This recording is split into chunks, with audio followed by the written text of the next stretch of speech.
오늘 이러한 질문으로 시작하기를 원합니다. 예수 믿는 것이 과연 무엇일까? 예수 믿는 것이 과연 무엇일까? 교회 다니는 사람이 예수 믿는 사람일까? 우리는 한번 생각할 수 있는 거죠. 예수 믿는다는 것은 예수님이 십자가의 죽으심을 믿음으로 내 죄가 용서함 받은 것을 말하고 있는 거죠.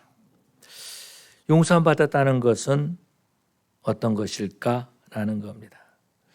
그런데 많은 사람들에게서 볼 수 있는 것은 자신이 착한 일을 하면은 내가 용서받았다 그렇게 생각한다라는 거죠. 성경에서 분명히 말씀하고 있습니다. 그럼에도 불구하고 사람들은요, 내가 착한 일을 하면은 내가 선하게 살면은 용서받을 것이다라고 생각하고 있다라는 거죠. 그렇게 생각하고 있는 사람을 예수 믿는 사람이라 이렇게 말할 수 있을까라는 겁니다. 오늘 본문에서 보니까 요한은요, 우리에게 선포하기를 만일 우리가 우리 죄를 자백하면 그는 미쁘시고 의로우사 우리 죄를 사하시며 우리를 모든 불의에서 깨끗하게 하실 것이요 라고 말씀하고 있습니다. 우리 죄를 알고 자백하면은 하나님께서 우리 죄를 용서해 주신다라는 거죠. 하나님, 내가 이런 죄를 지었습니다. 하나님, 나를 용서해 주십시오. 그러면 우리 하나님께서 우리를 모든 불의에서 깨끗하게 해 주신다라고 말씀하고 있습니다. 다시 말해서 우리를 깨끗하게 하시는 그 근거는 하나님께 있다라는 거죠. 하나님께서 우리를 깨끗하게 해주는 것이 내가 깨끗할 것이다라고 생각한다 해서 깨끗해지는 것이 아니다라는 겁니다. 오늘 본문에서 보니까 어려운 말이 하나 나오는데 믿부다라는 말입니다. 믿부다는 말은요, 믿을만하다라는 말입니다. 믿을만하다. 저는 어렸을 때 믿부다라는 말을 이쁘다 이렇게 생각했는데 그것이 아니고 믿부다는 믿을만하다, faithful하다라는 그런 말입니다. 하나님께서는 믿을만한 분이시기 때문에 그가 말하는 것도 믿을만하다는 거죠. 또한 우리 하나님은 의로우신 하나님이시다라고 말하고 있습니다. 불의하거나 아니면 사기꾼이거나 거짓말하시는 분이 아니시다라는 겁니다. 그렇기 때문에 우리가 우리 죄를 자복하면 우리를 모든 불의에서 깨끗하게 용서해 주시는 하나님이시다라는 거죠. 그런데 이 말씀을 믿지 못하면 어떻게 됩니까? 하나님 앞에 나와서 자기 죄를 자백하지 못한다라는 거죠. 자신의 죄를 용서 안 받지 못하고 날마다 죄의식 가운데 살아간다라는 겁니다. 이런 사람의 특징은요, 자신의 죄를 숨기면서 살아가는 거죠. 숨기면서 살다 보니까 어떻습니까? 솔직하지 못하다라는 것입니다. 하나님 앞에서 자기 죄를 자복하지 못할 뿐만 아니라 사람들 앞에서 예배드리고 왔지만 성도들 앞에서도 솔직하지 못하다라는 거죠. 이런 모습을 어디서 찾아볼 수 있냐면 예수님 당시에 바리새인들의 모습에서 이런 모습을 찾아볼 수가 있다라는 거죠. 마치 이 바리새인들은요, 자신이 죄 없는 것처럼 그렇게 생각했다라는 거죠. 그러고 난 다음에 자신의 의로움을 자랑하기 시작했습니다. 그런데 그 의로움을 자랑하는데 그 의로움을 들어보면 어떤 것입니까? 그 자랑하는 사람의 입장에서 보면 그것이 의로울지 모르지만은 그것이 인간의 썩은 냄새가 나는 것이다라는 거죠. 이것이 바로 인간의 더러운 것이다라는 겁니다. 왜 그랬어요? 죄로 말미암아서 똘똘 뭉쳐있기 때문에 그런 거죠. 덕을 세우지 못한다라는 거죠. 사람들은요, 자신의 죄가 드러날까 봐서 두려움 가운데 붙들려서 살아가고 있습니다. 그래서 자기 죄를 숨기는 방법 가운데 하나가 어떤 것이냐면 방어하는 것이다라는 거죠. 그러다 보니까 성도들과 바른 교제를 하지 못하는 겁니다. 일단 방어하기 때문에, 막고 있기 때문에 그런 거죠. 그런데요, 방어하는 것을 지나쳐가지고 어떤 일 하냐면 공격한다라는 거예요. 말로 공격하고 그렇게 함으로써 다른 사람으로 하여금 시험 들게 한다라는 거죠. 그 결과는 어떻게 나타납니까? 더 이상 공동체에 나오지 못하게 한다라는 것입니다. 하나님이 교회를 무너뜨리는 일을 한다라는 거예요. 다시 말해서 자신의 죄를 용서함 받지 못하면은, 내 죄를 용서해 주시는 하나님을 믿지 못하면은 공동체를 무너뜨리는 일을 한다라는 것입니다. 죄악과 교만이 들어오는 통로가 되고 만다라는 거예요. 뿐만 아니라 가정에서도 신앙의 본을 보이지 못하는 거죠. 믿음의 가정이 아니라 불신앙의 가정을 만들어 간다라는 것입니다. 가족들에게 그 신앙을 인정받지 못하는 거예요. 가족들에게 그 신앙을 인정받지 못한다라는 겁니다. 그런데 문제는 뭡니까? 교회 와서 인정받기를 원하고 있다라는 겁니다. 그런데 교회에서도 그 사람의 신앙을 인정해 주지 않는다라는 거예요. 왜 그래요? 내 죄를 자복하지 못하기 때문에, 자꾸 숨기기 때문에, 죄성을 가지고 살아가고 있기 때문에, 뿐만 아니라 죄책을 가지고 날마다 살아가고 있기 때문에 그렇다라는 거예요. 그러다 보니까 자신의 의로움을 자꾸 드러내려고 한다라는 거죠. 그러다 보니까 교회에 오는데 가면을 쓰고 온다라는 거죠. 가족들과 함께 가정이 있음에도 불구하고 가면을 쓰고 있다라는 겁니다. 어떤 가면입니까? 인간의 더러움을 감추는 가면이죠. 어떤 가면입니까? 신앙이 좋은 척하는 그런 가면이다라는 겁니다. 그런데 우리 하나님께서는요, 우리의 본질적인 문제를 해결해 주기를 원하신다라는 거죠. 다시 말해서 우리의 죄 문제를 해결해 주기를 원하시고 우리의 죄를 용서해 주기를 원하신다라는 겁니다. 왜 그래요? 우리가 죄 가운데 붙들려 사는 것을 보고 안타까워하시기 때문에 그런다는 거죠. 우리를 불쌍히 여기신다라는 거죠. 하나님의 자녀들이 하나님 앞에 예배하러 또 왔던 자녀들이 죄로 말미암아서 더러운 삶을 살고 있는 것을 원치 아니하신다라는 거죠. 그래서 오늘 본문에서 말하기를 우리 하나님은 의로우사 우리를 깨끗게 해주신다라고 말씀하고 있습니다. 하나님은 우리 죄를 자백하게만 하면은 우리를 용서해 주시고 우리를 깨끗하게 해주신다라는 거예요. 자백하기만 하면은 더 이상 우리가 죄의 노예로 살지 않게 해주시겠다라는 거죠. 그런데 사람들을 보면은요, 자기 자신의 죄를 내가 용서해 주지 못하고 있다라는 거예요. 내 스스로가 내가 용서받지 못할 죄인으로 생각하고 있다라는 겁니다. 뿐만 아니라 어떤 생각을 하냐면은 내 죄를 자백하면 하나님이 나를 용서해 주지 않을 거야. 하나님이 내가 죄를 자백하면 나의 그 더러운 모습을 보고 나를 더 미워하실 거야. 이런 생각을 하고 있다라는 겁니다. 그러다 보니까 교회 나오는데 자신의 죄를 회개하지 못합니다. 교회 나와서 성도들과 함께 예배를 드리고 교제하는데 자신의 죄를 자꾸 감추면서 살아갑니다. 자신의 죄를 해결하지 못하니까 어떻게 돼요? 교회를 잘못 이해하고 있다라는 거죠. 그것이 어떤 겁니까? 다시 말해서 교회는요, 죄 없는 사람의 집단으로 생각한다라는 거예요. 저 사람 보니까 나보다 깨끗한 것 같아. 나보다 더 의로운 것 같아. 나보다 더 봉사를 열심히 해. 라고 있다라는 거죠. 나보다 더 기도를 잘해. 나보다 더 기도를 열심히 해. 라고 말하고 있다라는 겁니다. 그런데 내 죄를 고백하면 어떻게 돼요? 나는 더 이상 이제 이 사람들과 교제하지 못하게 될 거야. 라는 생각을 갖는다라는 거죠. 그래서 어떻게 합니까? 또 다른 가면을 쓰고 있다라는 거예요. 나도 기도하는 척, 나도 봉사하는 척 하면서 살아가고 있다라는 겁니다. 그러다 보니까 자신의 모습을 감추려고 애를 쓴다라는 거. 그러다 보니까 어떻게 됩니까? 눈치 보면서 신앙생활 한다라는 거죠. 나의 의로운 사람, 의로운 모습을 다른 사람한테 자꾸 증명해 보려고 노력한다라는 거죠. 자기 의로움을 증명하는데 가장 쉬운 방법이 어떤 거죠? 가장 쉬운 방법은요, 다른 사람을 비난하는 거죠. 다른 사람을 비난해서 나는 저런 사람과 같지 않아. 나는 당신들과 달라라는 것을 보여주고 있다라는 겁니다. 그런데 진짜 우리 죄를 자백하면 하나님께서 우리 죄를 용서해 주시고 용서받으면 죄가 용서받으면 달라진다라는 거죠. 교회는요, 죄가 없는 사람이 다니는 것이 아니라 죄를 자복하고 용서받은 사람들이 하나님 앞에 나와서 예배하기 위해서 나온 것이 바로 교회인 줄로 믿습니다. 그렇기 때문에 교회는요, 죄를 정죄하는 것이 아니라 용서하고 받아주고 그러므로 말미암아서 기쁨을 누리는 것이 바로 교회다라는 것입니다. 구약에서 보면 우리가 다윗 왕을 볼 수 있잖아요. 다윗 왕이 밧세바를 범합니다. 어떤 분이 저한테 그런 얘기를 하는 거예요. 만약에 구약에 다윗이 없었으면 목사님 어떻게 설교할 뻔했어요? 라고 말하는 것을 들어봤습니다. 정말 다윗을 보면은요, 그는 왕권을 가지고 있고 모든 권력을 가지고 있으면서 자기 신하의 아내인 그러한 밧세바를 범하는 거죠. 그리고 자신의 그 장군 신하를 우리아를 죽음에 몰아가고 있다라는 것입니다. 그럼에도 불구하고 그는요, 자신의 죄를 회개하지 않습니다. 죄책에 붙들려 살아가는 거죠. 그래서 그는 표현하기를 뼈가 녹는 듯 하도다라고 표현했던 것을 볼 수 있습니다. 그런데 나단 선지자가 와가지고 다윗의 죄를 지적하죠. 그때 다윗은요, 나는 더 이상 내 죄를 숨길 수가 없구나라는 걸 깨닫게 됩니다. 그러고 난 다음에 다윗이 자신의 죄를 회개하죠. 자복하죠. 다윗이 용서받는다라는 겁니다. 다윗이 죄를 용서받을 때 평안함을 느끼기 시작합니다. 다윗에게 평안을 주신 하나님이 우리에게도 평안을 주시고 다윗의 죄를 용서하신 하나님께서 저와 여러분들의 죄도 용서해 주기를 원하고 계신 줄로 믿습니다. 그런데 안타까움이 있어요. 어떤 것이냐면은 자신의 죄를 회개하지 않는다라는 거죠. 자신의 죄를 회개하라 그러면은요, 기분 나빠한다라는 거. 누가 나를 죄인 취급하고 있느냐? 나 이렇게 의로운데 나를 죄인 취급하지 말라 그렇게 말하고 있다라는 거죠. 오늘날 많은 사람들이요, 특별히 이민교회를 보면 그런 것 같아요. 내가 교회에서 신앙이 좋은 사람과 친하면은 내 신앙이 좋다라고 생각한다라는 겁니다. 내가 어느 교회에서 장로님과 친하면 내가 장로님처럼 신앙생활 잘하고 있다고 생각하는 거예요.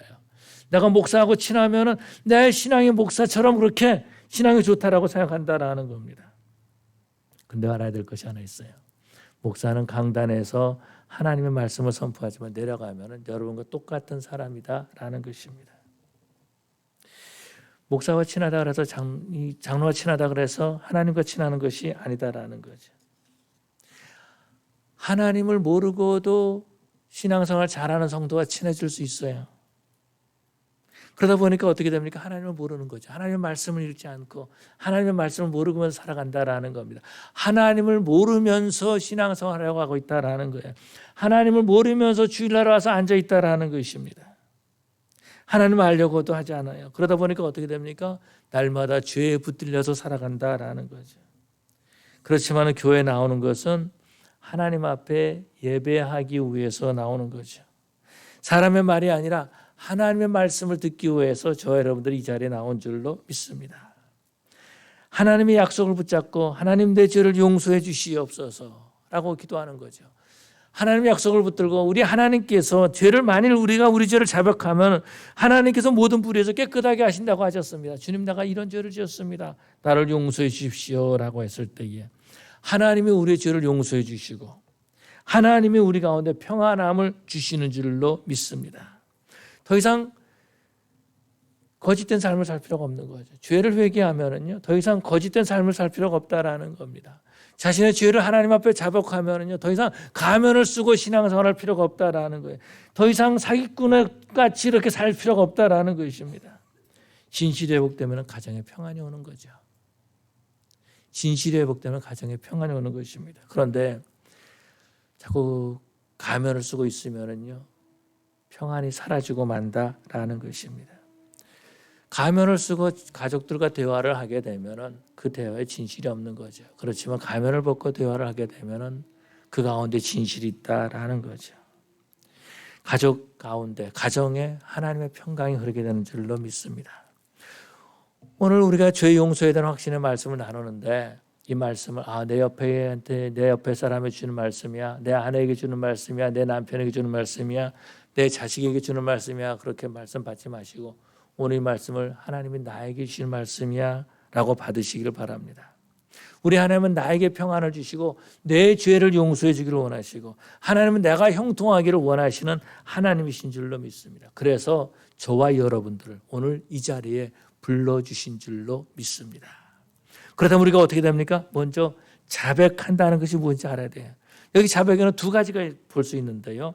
자신의 비밀이나 자신의 모든 것을 솔직하게 털어놓는 거지. 이것이 자백이다라는 겁니다. 뿐만 아니라 자신의 범죄 사실을 인정하는 것입니다. 자신의 이런 죄를 지었습니다라고 인정하는 거예요.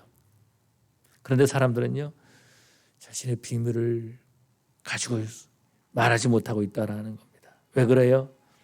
자신의 죄악을 그대로 인정할 때에 나의 의로움을 나타낼 수 없기 때문에 그런 거죠. 내 죄악된 것을 그대로 다 나타내면 나는 더러운 사람이 보인다라는 겁니다. 더 이상 교회 나올 수가 없는 거예요. 더 이상 목사 못하는 거예요. 또 뿐만 아니라 나이가 엄청난 비난이 올 것을 알면서 그래서 자백하지 못한다라는 겁니다. 또 뿐만 아니라 용서받은 경험이 없기 때문에 내가 이런 말하면 나한테 이렇게 비난하겠지, 내가 이렇게 자복하면 이렇게 비난하겠지라고 말한다라는 것입니다. 그래서 죄를 자복하지 못하고 겉모습만 가지고 신앙생활하려고 한다라는 겁니다. 수잔 애쉬포드라는 사람이요, 이런 책을 썼습니다. 유연함의 힘, flexible, power of flexible, 유연함의 힘이라고 하는 책을 썼는데요. 그 유연함의 책을 썼는데 여기서 두 가지를 말해주고 있습니다. 어떤 걸 말해요? 성과 증명 마인드가 있는 사람이 있고 학습 마인드가 있는 사람이 있다라는 겁니다. 그래서 자신의 마음을 정하는 거예요. 성과 증명 마인드셋을 정하는 사람이 있다라는 거예요. 뿐만 아니라 학습 마인드셋, 이렇게 자신의 마음을 이렇게 정한다는 사람이 있다라는 겁니다. 성과 증명 마인드셋을 가진 사람은 어떤 사람이냐면 이런 사람이죠. 누군가가 나를 평가할 때 나를 정말 저 사람 그런 사람이야, 정말 놀랍다, 실력 있다, 몰랐었네, 정말 좋은 사람이네, 정말 실력 있는 사람이네 라고 하는 평가를 받기를 원한다라는 겁니다. 그래서 교회에서도요, 그런 사람이 있다라. 나는 이런 사람이야 라고 자랑한다라는 겁니다. 그렇게 보여주기를 원한다라는 거예요. 그렇게 하기 위해서는 어떻게 됩니까? 자신의 약점을 감춰야 되죠. 자신의 죄성을 숨겨야 된다라는 겁니다. 또 자신의 이런 증명을 받기 위해서 항상 불안한 가운데 있다라는 겁니다. 그런데 성과 증명 마인드를 가진 사람들은요, 어려움이 오게 되면 무너지고 만다라는 거예요. 자신이 보여준 모습이 실체가 아니라는 것이 드러나게 되면 숨어버린다라는 겁니다. 사람들에게 인정받지 못하면 좌절과 절망에 빠진다라는 거예요. 보통 교회에서 이런 말을 뭐라 그러면 그래, 시험 들었다 그렇게 말하죠. 인정받지 못하는 거죠. 나 이런 사람이야 한데 인정받지 못한다라는 겁니다. 그런데요, 애시포드가 또 하는, 수잔 애시포드가 또 하는 말인데 그것이 어떤 것이냐면 학습 마인드셋이다라는 거죠. 학습, 난 배우겠다라는 러닝 마인드셋. 내 발전을 위해서 배운다라는 겁니다. 내 약점을 드러내놓고 도움을 받고 배우는 것입니다. 상처를 통해서 배우는 거죠. 어려움을 통해서 배우는 거죠. 실패를 통해서 배운다라는 겁니다. 그러면서 어떻게 해요? 나 자신을 성장시켜 나간다라는 겁니다. 그래서 성장 마인드셋을 가진 사람은요, 실패를 통해서도 배운다라는 겁니다. 신앙생활하는데 학습 마인드를 가진 사람은요, 자신의 연약함을 고백하고 자신의 죄를 자백하는 거죠. 뿐만 아니라 하나님 나를 도와주십시오 라고 하면서 도움의 손길을 구한다라는 겁니다. 특별히 신앙생활하는 데서 내 죄를 용서받기 위해서 하나님께 도우심을 구한다라는 거예요. 그래서 자신의 죄를 자백한다라는 겁니다. 그렇지만 성과 증명 마인드를 가진 사람은 어떤 사람입니까? 하나님도 내 죄를 자복하면은 나한테 벌하실 거야 라고 생각한다라는 거죠. 근데 성경은 우리에게 뭘 말씀해 주고 있습니까? 성경은 하나님은 우리를 용서해 주시는 하나님이라고 말씀하고 있습니다. 하나님은 어떤 분이시냐면 우리의 죄를 용서해 주시는 하나님이세요. 하나님은 우리 죄를 용서해 주시는 하나님이시다라는 겁니다. 그래서 하나님은 미쁘시고 의로우사라고 말씀하고 있습니다. 우리 죄를 사하시면 모든 불의에서 우리를 깨끗하게 해주신다라고 말씀하고 있다라는 겁니다. 만일 우리가 우리 죄를 자백하면 그럼 우리는 나 자신에 대해서 죄를 인정해야 되는 거죠. 오늘 본문에서 보니까 8절에 그렇게 말씀하고 있습니다. 만일 우리가 죄 없다 하고 말하면, 만일 우리가 죄가 없다고 말하면 스스로 속이고 또 진리가 우리 속에 있지 아니할 것이요. 많은 사람들은요, 내가 죄가 없는 것처럼 생각하고 그렇게 행동한다라는 겁니다. 일주일 동안 나는 죄를 하나도 안 지었어. 내 생활에 죄가 없어. 나는 죄인처럼 살지 않았어. 라고 그렇게 증명해 주기를 원하고 있다라는 거예요. 그런데 그것은 어떤 겁니까? 나 자신을 속이는 것이다 라고 말해주고 있습니다. 내가 나 자신을 속이는 것이다 라는 거예요. 여러분, 나 자신을 속이면은요, 우리는 죄 문제를 해결한 받을 수 없다라는 겁니다. 교회 10년, 20년, 100년을 다닌다 할지라도 나 자신을 속이면은요, 교회 나와서 죄 용서만 받지 못한다라는 거예요. 죄 용서만 받지 못하면 어떻게 돼요? 날마다 지옥을 향해서 가게 된다라는 것입니다. 또 오늘 본문 다음에 이렇게 말씀하고 있습니다. 10절에 보니까 만일 우리가 범죄하지 아니하였다면 하나님을 거짓말하는 이로 만드는 것이니 또한 그의 말씀이 우리 속에 있지 아니하니라라고 말씀하고 있습니다. 만일 우리가 변명한다면 하나님 나로 죄를 짓지 않았습니다 라고 말한다면은 그것은 하나님을 거짓말하는 자라고 선언하는 것이다라는 거죠. 다시 말해서 이런 겁니다. 나는 하나님보다도 더 의로워. 하나님은 거짓말하시는 하나님인데 나는 거짓말하지 않잖아. 그렇게 말하는 것과 같다라는 것입니다. 그래서 우리는 하나님 앞에서 우리 죄를 부인하지 말아야 된다라는 거죠. 우리 죄 문제가 해결안 받을 때 진정한 공동체 일원이 될 수 있다라는 겁니다. 교회 와서 더 이상 눈치 볼 필요가 없는 거예요. 교회 와서 더 이상 나 자신을 숨길 필요가 없다라는 겁니다. 그럼 우리는 죄에 대해서 어떤 태도를 가져야 되는가라는 거죠. 시편 139편에 이렇게 말씀하십니다. 하나님이여 나를 살피사 내 마음을 아시며 나를 시험하사 내 뜻을 아옵소서. 내게 무슨 악한 행위가 있나 보시고 나를 영원한 길로 인도하소서. 하나님께서는 내 죄를 보시옵소서. 내 죄를 용서해 주시고 나를 악한 길에서 인도하여 주소서. 나를 악한 길에서 떠나서 영원한 길로 인도해 주소서라고 말하고 있다라는 겁니다. 시편 38편에 이렇게 말씀하고 있습니다. 내 죄악을 고하고 내 죄를 슬퍼합니다. 우리는 우리 죄에 대해서 슬퍼할 줄 알아야 된다라는 거예요. 다 그러는데 뭐 이 정도야? 그것이 아니다라는 거예요. 많은 사람들이요 이렇게 생각합니다. 다 그러는데 뭐 나만 죄지어? 다른 사람도 죄 짓잖아. 근데 하나님 말씀, 잠언은 이렇게 말씀하고 있습니다. 자기 죄를 숨기는 자는 형통하지 못하니 죄를 잡아가고 버리는 자는 불쌍히 여김을 받느니라. 하나님은요, 우리가 형통하기를 원하신다라는 거죠. 우리가 형통하기를 원하신다라는 겁니다. 그래서 우리를 용서해 주기를 기뻐하시고 뿐만 아니라 우리가 형통하는 것을 보시고 기뻐하시고 즐거워하시는 하나님이시다라는 겁니다. 우리가 형통하기를 원하시기 때문에 죄를 용서해 주신다라는 거예요. 우리는 이런 질문해 봅니다. 그러면 하나님은 용서해 주시면 되는가? 하나님이 용서해 주시면 되는가? 라는 거죠. 내가 죄를 지었는데 하나님이 용서해 주시면 되는가? 아무런 죄값을 지불하지 않았는데도 하나님이 용서해 줬다 그러면 되는가? 라는 겁니다. 다시 말해서 이런 겁니다. 내가 은행 강도가 됐었는데 하나님 앞에서 내 죄를 회개했다. 그러면은 내 죄가 용서만 받고 그것을 끝나는가라는 겁니다. 만약에 그렇다면요, 그리스찬처럼 뻔뻔한 사람이 없을 것이고 또 죄를 짓고 또 죄를 짓고 또 죄를 짓고 그러고 난 다음에 하나님 다 잘못했습니다라고 하면 끝이다라는 거죠. 만약에 죄값을 지불하지 않는다면은 욕심대로 살다가 회개만 하면 되니까 그렇게 살 것이다라는 거죠. 그러면 이 땅에 교회 다니는 사람처럼 예수 믿는 사람처럼 뻔뻔한 사람이 없을 것이다라는 거죠. 그런데 우리 하나님은요, 우리 죄를 용서해 주신다고 선언해 주셨는데 우리 죄값을 지불해 주셨죠. 그것이 어떤 겁니까? 그 아들을 십자가에 죽게 하셨다라는 겁니다. 에베소서 1장 7절에 말하기를 우리가 그리스도 안에서 그의 은혜의 풍성함을 따라 그의 피로 말미암아 구속 죄 사함을 받았으니 라고 말씀하고 있습니다. 그의 피로 말미암아 구속 곧 죄 사함을 받았으니 예수님의 피값을 지불하셨다라는 거예요. 자기의 아들, 하나님의 독생자 그 아들을 십자가에 죽게 하셨다라는 겁니다. 그래서 저와 여러분들이 회개할 때 죄값을 하나님이 지불해 주신 거죠. 히브리서 10장에 말씀하시길 오직 그리스도는 죄를 위하여 한 영원한 제사를 드리고 하나님 우편에 앉으사. 만약에 죄값을 하나님이 지불하지 않으셨다면은 우리가 죄의 용서함 받았다 그래도 날마다 죄책감에 살아갈 수밖에 없다라는 것입니다. 그런데 우리 하나님은 우리 죄를 용서해 주시고 뿐만 아니라 우리를 죄를 기억지 아니하시는 하나님이시다라는 겁니다. 제가 어렸을 때에 저희 어머님과 대화를 나눌 때에 돈을 좀 달라 그러면은 어머님한테 너 밥값 내라.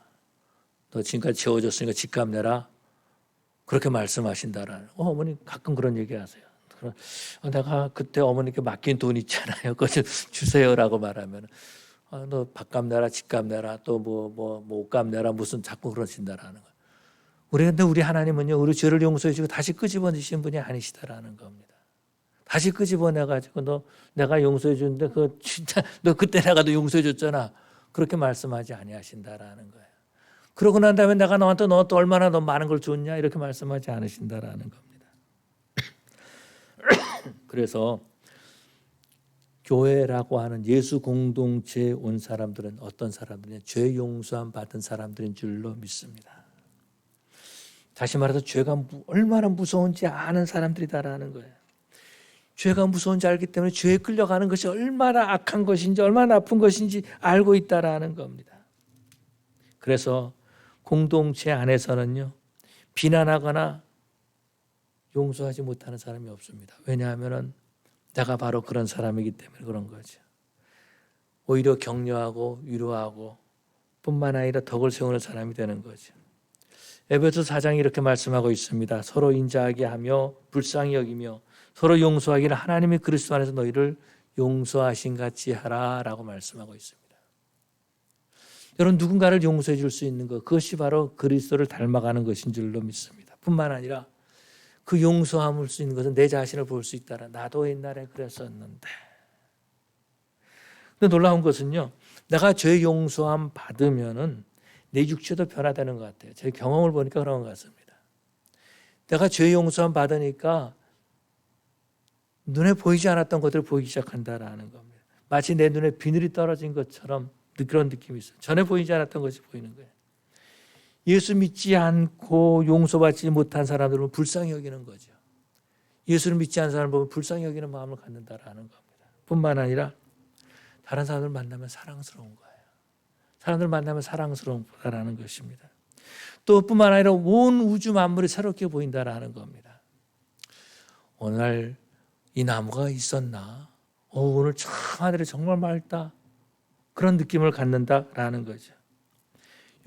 죄를 용서받은 사람은요, 예수님의 마음을 닮아가게 되는 줄로 믿습니다. 비난하거나 미워하는 마음이 보다는 불쌍히 여기는 마음을 갖게 되는 거죠. 하나님 우리가 죄를 슬퍼하면서 잡아갈 때 우리의 죄를 용서해 주시는 하나님이십니다. 더 이상 죄에 끌려가지 않도록, 죄에 끌려가서 살지 않도록 우리 가운데 은혜 가운데 거하 계신다라는 거죠. 그래서 죄 용서함 받고 예수가 내 안에 있게 되면 어떻게 되면 죄를 미워하는 경향성을 갖게 됩니다. 죄를 미워하는 경향성을, 죄를 거부하는 경향성을 갖게 된다. 이거는 하나님 원하시는 게 아니야. 저건 참 더러운 거야. 이런 느낌을 갖고 이런 경향성을 갖게 된다라는 겁니다. 그렇게 될 때 형통한 삶을 살게 되는 거죠. 하나님은 믿음의 공동체 안에서 친구들을 만나게 해주셨습니다. 저를 보니까 그런 것 같아요. 믿음의 공동체 안에서 친구들을 만나게 해주셨습니다. 이것이 뭐냐면 내 친구들이 내가 신앙생활을 잘할 수 있는, 잘은 못하지만 하여튼 신앙생활을 할 수 있는 울타리를 만들어 주셨다라는 거죠. 더 이상 밖으로 나가지 못하도록. 또 만나서 얘기하면서 은혜 받고 자신의 은혜를 체험하는, 하나님의 말씀을 서로 나눌 수 있는 울타리를 만들어 주셨다라는 겁니다. 내가 예수 믿는 사람인데 내 주변에 예수님을 안 믿는 사람들만 가득 차 있다? 한번 생각해 볼 필요가 있다라는 거죠. 하나님이 나에게 어떤 울타리를 만들어 주셨는가 생각해 봐야 된다라는 거죠. 그리고 어디서 가든지 사람들에게 그리스도의 향기, 예수의 향기를 바라게 된다라는 겁니다. 예수의 향기를 바라게 되면 만나는 사람에게 인정받게 되는 거죠. 존중받게 된다라는 겁니다. 그런데 예수 향기가 나오지 않으면 어떻게 돼요? 미움받지요. 미움받지요. 만나고 싶지 않은 사람이 되고 만다라는 것입니다. 그러나 예수의 향기를 바라게 되면은 만나고 싶은 사람이 되는 거죠. 우리 성도들은 죄 용서함 그 확신을 가지고 죄를 자백함으로 용서를 체험하고 용서하고 용납할 줄 아는 삶을 살아가는, 그래서 믿음의 공동체를 세워가는 저와 여러분 되시기를 간절히 축원합니다. 기도하시겠습니다. 사랑의 아버지 하나님 감사합니다. 오늘 또한 아버지 하나님, 주님께서 우리를 사랑하시고 더 이상 가면 쓰지 말라고, 더 이상 불통한 삶을 살지 말라고, 더 이상 죄에 끌려가지 말라고, 만일 우리가 우리 죄를 자백하면은 저는 미쁘시고 의로우사 우리 죄를 사하시며 모든 불의에서 우리를 깨끗하게 하신다고 말씀해 주신 것을 믿습니다. 아버지 하나님, 그 말씀대로 우리 죄를 자백하게 해주시옵시고 나에게 주신 말씀을 깨닫게 해주시옵시고 이제는 불통한 사람이 아니라 형통한 생활을 할 수 있도록 도와주시옵시고 더 이상 가면을 쓰고 신앙생활하고 가면을 쓰고 교회생활하는 것이 아니라 정말 내 안에서 그리스도의 향기가 날 수 있도록 함께하여 주시옵시고 우리 성도들의 가정들마다 형통할 수 있도록 정말 아버지 사랑이 흐를 수 있도록 넘칠 수 있도록 인도하여 주시옵소서. 우리 성도들 한 일 동안 살 때 어디서든지 인정받게 해주시옵시고 존중받게 해주시옵시고 예수님의 향기의 삶을 살아가는 우리 성도들 되게 하여 주시옵소서. 감사하며 예수님 이름으로 기도 올리옵나이다. 아멘.